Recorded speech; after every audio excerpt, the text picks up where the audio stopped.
Hello guys. So we're going to start a new piece of coursework. This is your part of your maths and science piece of coursework. And you need to look at two different materials that are used in the construction industry. And we really suggest you look at concrete and steel for this. So first part of your presentation, you need to tell me some basics about the way materials behave under load.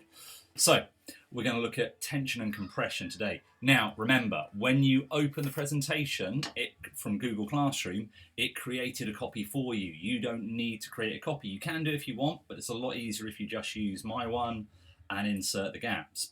Okay, so what I do not need in your presentation is something from Wikipedia telling me how the molecules change shape or how the bonds change between them when bending and compression and tension happen. All I need to know to start with is that tension, state the basics, is when I pull something apart. So a tug of war, something like that, pulling that apart, that material is now under tension. Compression, when I squash something together. So squashing something together is compression. Now, the next thing you do, when you've given me a basic description of that, tell me how it happens in different buildings. So you can see here we've got roofing truss here that we're going to look at how compression and tension happen across this in a bit. And then a really good example is a suspension bridge where the cables are under tension and the columns or the piers supporting the load are under compression. Now, most of the parts in a house are under compression, and this is quite obvious. And if you think about it, if you think of a tower of people, the guy at the bottom, if we've got sort of 5 people standing on each other, the guy at the bottom, you want to be the strongest guy. He's got to support all the guys above him, hasn't he? So in a building, it's similar. The foundations, or in fact the soil under the foundations, the load-bearing soil, that's supporting the weight of the whole building. As we go further up through the building, right up to the ridge cap of the tiles, they're supporting less and less load under compression. So we need much stronger materials lower down in the building. Okay, so, but just about everything in your building will be under compression. Some of it will be under tension as well, and we'll look at that now. So, inside a building, if we have a floor, demonstrated by the grey part here, and 2 walls, demonstrated by the blue bits here. 3-point loading does not refer to the fact that there might be 3 bits of load on top of the floor. It refers to the fact that each wall acts as a load effectively. Because the floor is pushing down on this, there is a resultant force pushing back up against the floor from the 2 walls. That's 1 point, 2 points. The third point of load comes from either people or furniture. Now obviously you're going to have multiple points of load on a floor, but the purpose of this, we just want to look at it as 3-point loading. So this is the idea that floors need to be strong enough to resist flexing. So if I don't use materials that are weak enough, they are going to bend. So you need to make this point. We need to, in construction, select materials that are strong enough that they don't break. Okay.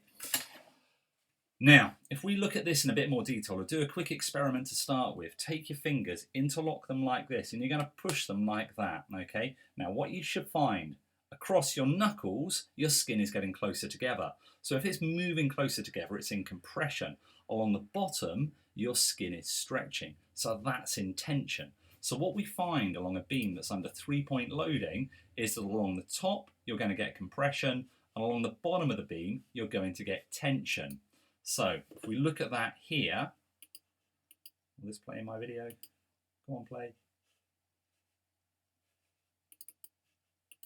You'll have to watch that one online. What you'll see in this video when you watch it online is the lines at the bottom will move apart and the lines at the top will move together. Okay.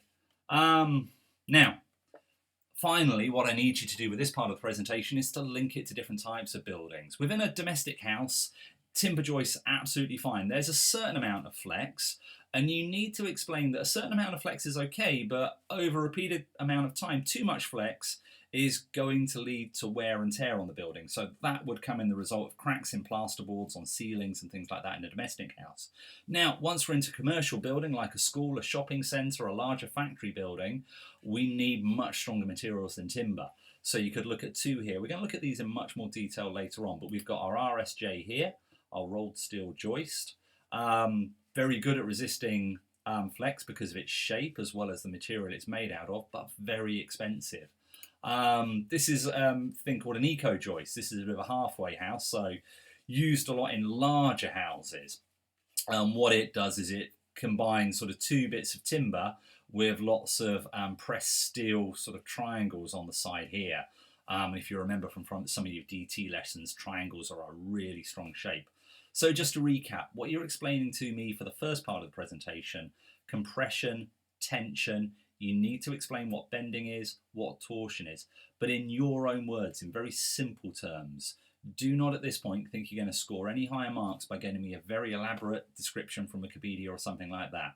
For example, all I need to know about bending is that it's a material will change shape when a force is applied to it.